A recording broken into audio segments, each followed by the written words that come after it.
नमस्ते बच्चों।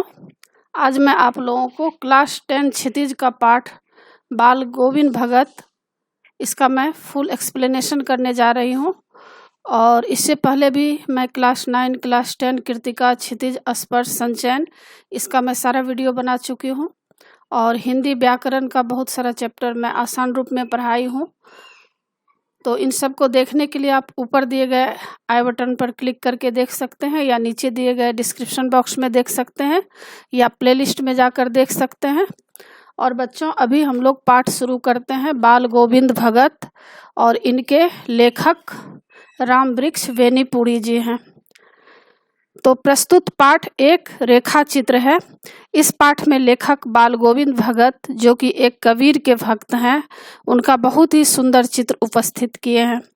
बाल गोविंद भगत गृहस्थ आश्रम में रहकर भी संन्यास यानी साधु संत के जैसे जीवन व्यतीत करते हुए अपने जीवन का सारा कार्यकलाप करते थे, पर उनकी अंतर आत्मा सदैव ईश्वर में लीन रहता था। सच्चे सन्यासी की जो पहचान होती है, जैसे दया, क्षमा, करुणा, सहानुभूति, प्रेम, सद्भावना, ईमानदारी, यह सारा गुण उनमें कूट कूट कर भरा था।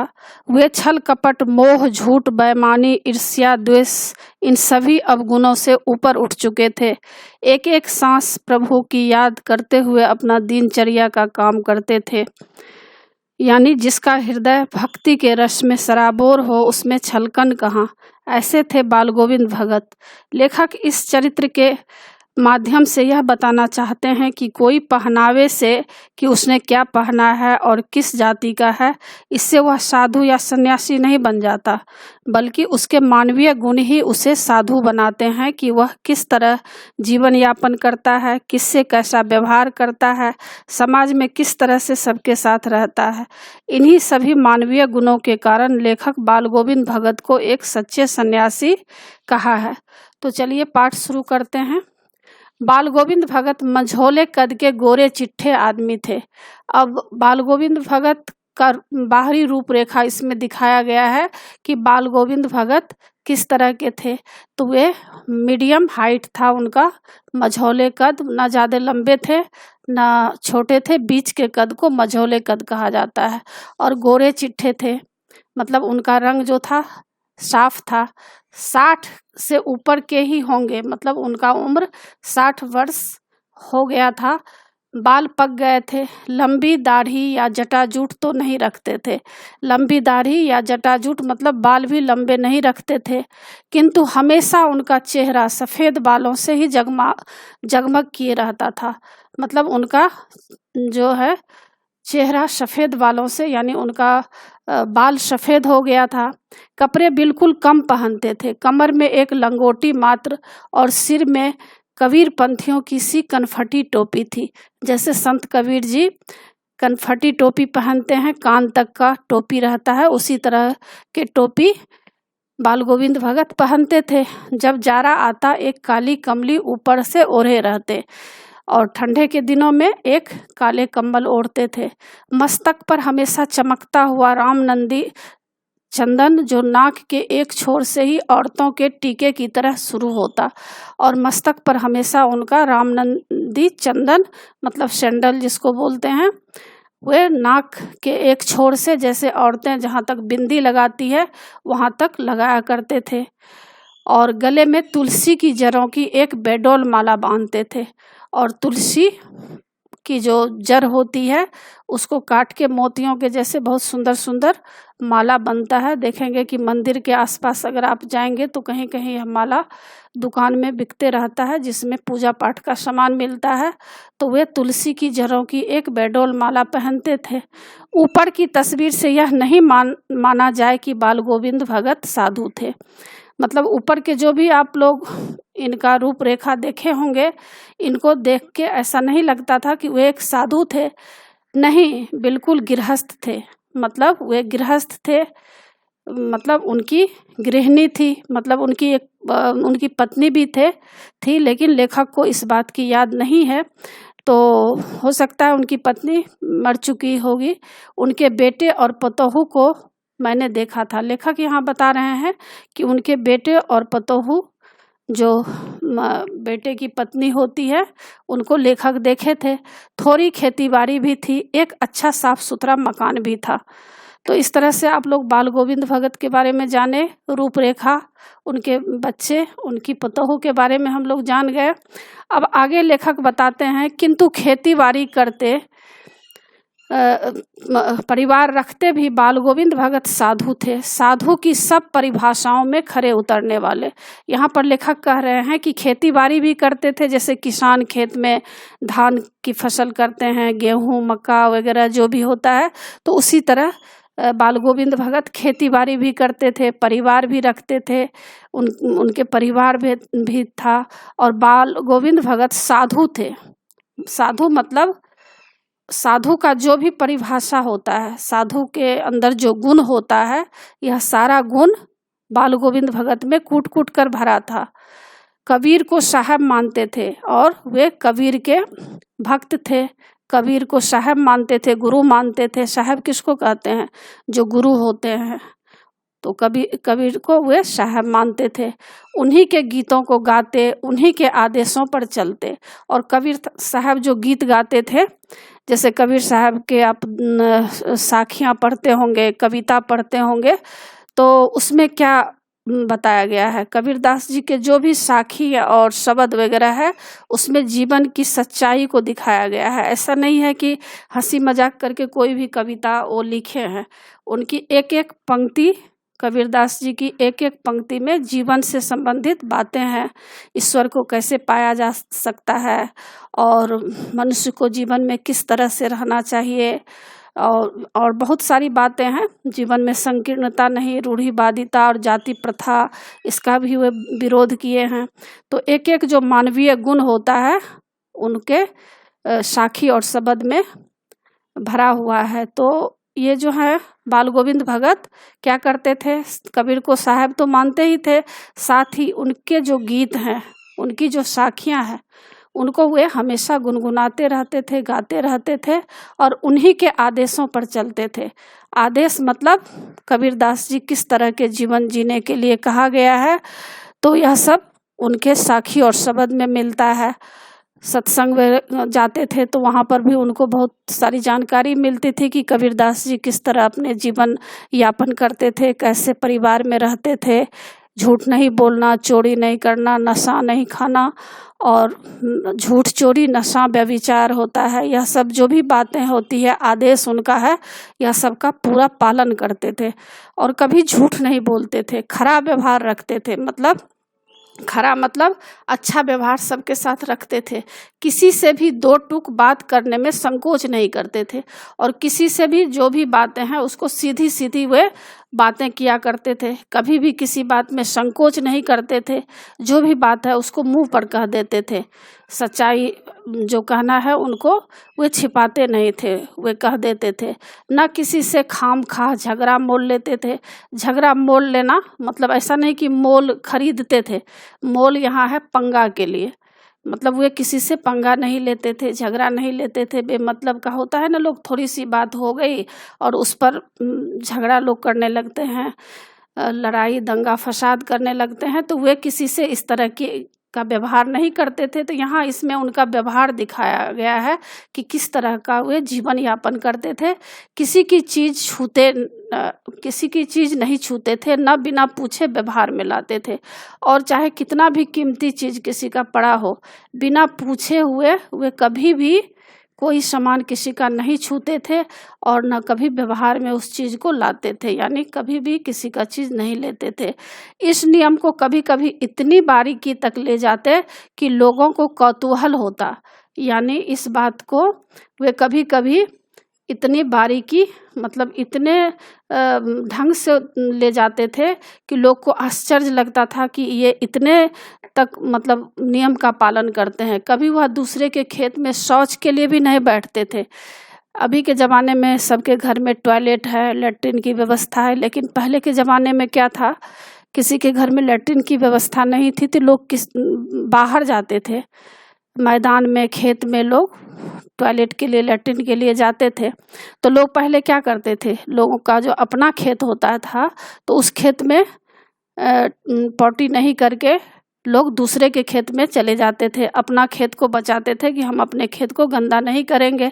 तो लोगों के अंदर ऐसा व्यवहार था कि अपने खेत को अच्छा रखो, दूसरे के खेत को गंदा करो। तो यह सब व्यवहार पहले बहुत सारे लोग ऐसा करते थे, लेकिन बाल गोविंद भगत कभी भी ऐसा नहीं करते थे। वह गृहस्थ थे, लेकिन उनकी सब चीज़ साहब की थी। मतलब वे गृहस्थ आश्रम किसको कहा जाता है? जो अपने परिवार के अंदर ही रहकर ध्यान भजन साधना करते हैं, ईश्वर की पूजा पाठ करते हैं और इन सब का जो पालन करते हैं, उनको कहा जाता है गृहस्थ। और एक जो होते हैं सन्यास होता है, जो कि घर द्वार छोड़ के लोग कहाँ चले जाते हैं, जंगल चले जाएंगे या कहीं हिमालय पे चले जाएंगे, कहीं जो है पहाड़ की गुफा में जाकर ध्यान लगाते हैं, तो उसको कहा जाता है, लोग सन्यास हो जाते हैं। लेकिन बाल गोविंद भगत गृहस्थ थे, यानी उनके परिवार थे, वहीं पे रह के घर में ही वे ईश्वर की साधना सुमरन किया करते थे, ध्यान किया करते थे। लेकिन उनकी सब चीज़ साहब की थी। साहब किसको बोलते हैं? कबीर साहब की। यानी जितने भी उनके घर में सामान था, वह उस सारे सामान को वे अपना नहीं कहते थे, वे कहते थे ये ईश्वर का सामान है, ये कबीर का मानते थे, यानी कबीर को ईश्वर मानते थे। तो वे कहते थे यह सब चीज़ मेरा नहीं है, सब तो ईश्वर का है, मेरा क्या है, मैं तो खाली हाथ आया हूँ, खाली हाथ जाऊँगा, तो मेरा तो कुछ है ही नहीं। जो कुछ खेत में पैदा होता, सिर पर लाद कर पहले उसे साहब के दरबार में ले जाते, और खेती से जो भी फसल तैयार होती थी, तो सबसे पहले वे क्या करते थे? कबीर साहब का आश्रम था, दरबार उसको बोला जाता है, जहाँ पे सत्संग होता है, वहाँ पे बहुत सारे संत वगैरह बैठे रहते हैं। तो वहाँ पर सबसे पहले साहब की जो दरबार थी, इनका कबीर साहब का, तो वहाँ ले जाते थे। और उनके घर से 4 कोस दूर पर था उनका घर। 4 कोस दूर कहाँ है? 1 कोस, जैसे 1 किलोमीटर आप लोग कहते हैं, 1.5 किलोमीटर को मान लीजिए 1 कोस। तो इस तरह 4 कोस दूर पर आश्रम था। तो क्या करते थे, जब कोई भी खेती में फसल होता था, तो सबसे पहले वे सर पर लेकर कहाँ जाते थे? कबीर साहब के आश्रम में सारे अपने फसल को वहाँ रख देते थे। और एक कबीर पंथी मठ से, मतलब वह दरबार में भेंट रूप में रख लिया जाकर, प्रसाद रूप में जो उन्हें मिलता उसे घर लाते और उसी से गुजारा करते थे। और वहाँ पर सारे फसल को रख देते थे, और भेंट के रूप में, यानी प्रसाद के रूप में वहाँ से जो भी मिलता था उससे ही पूरे साल वे घर चलाते थे। इन सब के ऊपर मैं तो मुग्ध था उनके मधुर गान पर, जो सदा सर्वदा ही सुनने को मिलते। यहाँ पर लेखक कह रहे हैं कि बाल गोविंद भगत के अंदर जो यह उच्च कोटि का गुण था, जैसे हर चीज़ को भगवान का मानना, और सबसे पहले जो भी फसल होता था उसको कहाँ पर? गुरु दरबार में जा कर के वहाँ पर रख देना, और प्रसाद रूप में जो मिलता था उससे ही गुजारा करना। तो लेखक इन सब बातों से बहुत ही प्रभावित थे कि ऐसे मानवीय गुण वाले व्यक्ति हैं। लेकिन उनसे भी अधिक उनके जो गान था, सदा सर्वदा ही गाना गाते थे, भजन गाते थे। इससे और भी वे मुग्ध थे, मतलब बहुत ही प्रभावित थे उनके गाने से। कबीर के वे सीधे सादे पद जो उनके कंठ से निकलकर सजीव हो उठते थे, और कबीर साहब के जो सीधे साधे कविता हैं उनको वे कंठ, मतलब गला से निकलकर सजीव हो उठता था। मतलब जब वे गीत गुनगुनाते थे, कबीर साहब के भजन को गाते थे, तो ऐसा लगता था कि सारे वातावरण ऐसा सजीव हो गया है। सजीव रूप में एक होता है निर्जीव, एक होता है सजीव, लेकिन लगता था कि सब कुछ सच्ची बात बता रहे हैं। ऐसा नहीं लग रहा था कि कोई भी बात उनके मुंह से जो भी भजन निकलता था, जो भी वे बोलते थे, सब में सजीवता रहती थी। मतलब सच्ची झलक मिलती थी, जीवन की सच्चाई उसमें मिलता था कि सही में जो भी गा रहे हैं इसमें सच्चाई है। आगे बता रहे हैं लेखक कि आषाढ़ की रिमझिम। अब आषाढ़ महीना की बात कह रहे हैं। आषाढ़ महीना आप लोग जानते होंगे, जैसे हिंदी का जनवरी फरवरी मार्च होता है, उसी तरह हिंदी में होता है माघ पूस फागुन चैत वैशाख जेठ आषाढ़। तो यह क्या है? आषाढ़ के महीने की बात कर रही है। आषाढ़ में क्या होता है? बहुत बारिश होती है। तो आषाढ़ की रिमझिम मतलब बारिश है, समूचा गांव खेतों में उतर पड़ा है। अब यहाँ पर आगे इस टॉपिक में बताया जा रहा है इस पैराग्राफ में कि किस तरह आषाढ़ के रिमझिम बारिश में जो है बाल गोविंद भगत खेत में काम किया करते थे। तो यहाँ बता रहे हैं कि समूचा गांव खेतों में उतर पड़ा है। पूरे गांव में के लोग जो हैं किसान वे खेतों पर चले जाते थे, क्योंकि जब बारिश होती है तो धान की रोपाई होती है। धान का जो प्लांट होता है, धान जिससे चावल बनता है, तो धान का प्लांट लगाया जाता है बारिश में। तो क्या होता था, आषाढ़ की रिमझिम बारिश में पूरे गांव के जो किसान हैं खेत पर चले जाते थे। कहीं हल चल रहे हैं, हल किसको बोला जाता है, जिससे मिट्टी को निकाला जाता है और उसमें प्लांट लगाया जाता है। मिट्टी को बहुत ही उसमें सॉफ्ट किया जाता है हल से, और फिर उसमें प्लांट लगाया जाता है। तो कहीं हल चल रहे हैं, कहीं रोपनी हो रही है, और कहीं कहीं क्या होता था, हल जैसे जैसे चलता था उसके पीछे पीछे लोग जो हैं, जो महिलाएं होती थी, जो पुरुष होते थे, तो धान की रोपनी लाइन लगाकर वे लोग खड़े हो जाते हैं और एक एक प्लांट उसमें लगाते हैं। धान के पानी भरे खेत में बच्चे उछल रहे हैं, और धान जो जिससे चावल बनते हैं, तो पानी भरे खेत में बच्चे लोग भी वहाँ पर, घर से बच्चे भी वहाँ चले जाते थे माँ पिता के साथ, तो वे लोग भी मौज मस्ती कर रहे होते हैं। औरतें कलेवा लेकर, कलेवा बोलते हैं खाना नाश्ता लेकर वे लोग मेर किसको बोलते हैं, जो खेत के एक खेत और दूसरे खेत के बीच में लाइन जैसा बना होता है, जिसमें थोड़ा थोड़ा मिट्टी ऊपर को उठा होता है, जिससे लोग क्या करते हैं, एक जमीन मान लीजिए अपना हमारा है, एक किसी और का है, फिर तीसरा किसी और का है, तो वह कैसे पता चलेगा। तो इसके लिए मेर बना दिया जाता है, लाइन जैसा बॉर्डर जैसा बना दिया जाता है। तो औरतें क्या करती थी, खाना लेकर मेर पर बैठी रहती थी। आसमान बादल से घिरा, धूप का नाम नहीं, और पूरे आसमान में बादल छाया रहता था, धूप उस समय था ही नहीं, और ठंडी पूर्वाई हवा चल रही होती थी। ऐसे ही समय आपके कानों में एक स्वर तरंग झंकार सी कर उठती, और एक स्वर सुनाई देता गाने का भाव। यह क्या है, वह कौन है, यह पूछना ना पड़ेगा। यहाँ पर लेखक कह रहे हैं कि यह जो गाना गाया जा रहा है, भजन गाया जा रहा है, यह कौन गा रहा है, इसको कोई पूछे तो पूछने की बात नहीं है, क्योंकि सबको मालूम है कि यह बाल गोविंद भगत हैं। और बाल गोविंद भगत समूचा शरीर कीचड़ में लिथरे अपने खेत में रोपनी कर रहे हैं, और बाल गोविंद भगत का पूरा शरीर जो है कीचड़ में लिपटा हुआ है। क्योंकि जब खेत में लोग धान का प्लांट लगाते हैं तो क्या होता है, वो कीचड़ वाला खेत में ही धान का प्लांट लगाना पड़ता है, तो उसमें पूरे बॉडी में जो है कीचड़ लग जाता है। तो इस तरह बता रहे हैं कि बाल गोविंद भगत के पूरे शरीर में कीचड़ लिपटा हुआ है।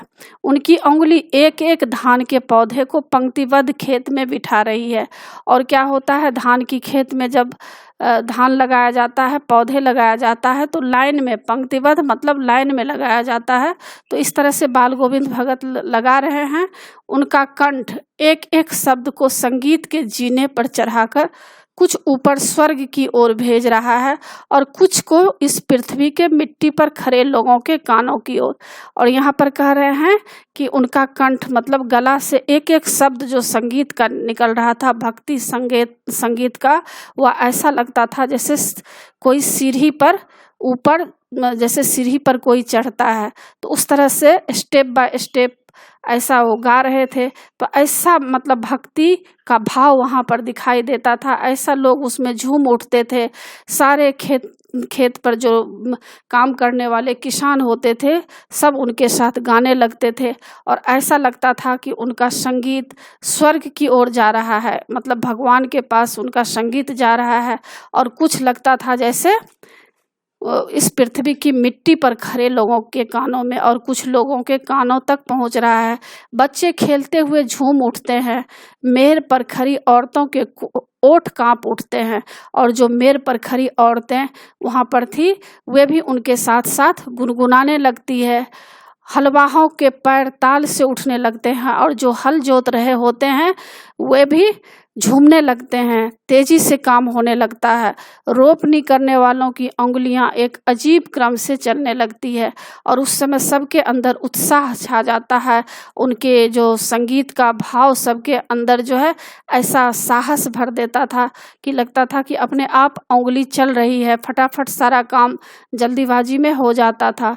बाल गोविंद भगत का यह संगीत है या जादू? यहाँ पर लेखक कह रहे हैं कि यह बाल गोविंद भगत का संगीत है या जादू। पता ही नहीं चलता था कि सारे काम कैसे हो जाते थे, सारे रोपनी का काम कितने जल्दबाजी में हो जाता था।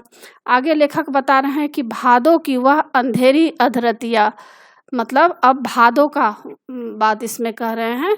हिंदी का महीना जो भादो होता है उसमें भी बारिश होती है, तो इसके बारे में यहाँ बताया जा रहा है कि भादों की वह अंधेरी अधरतिया मतलब आधी रात।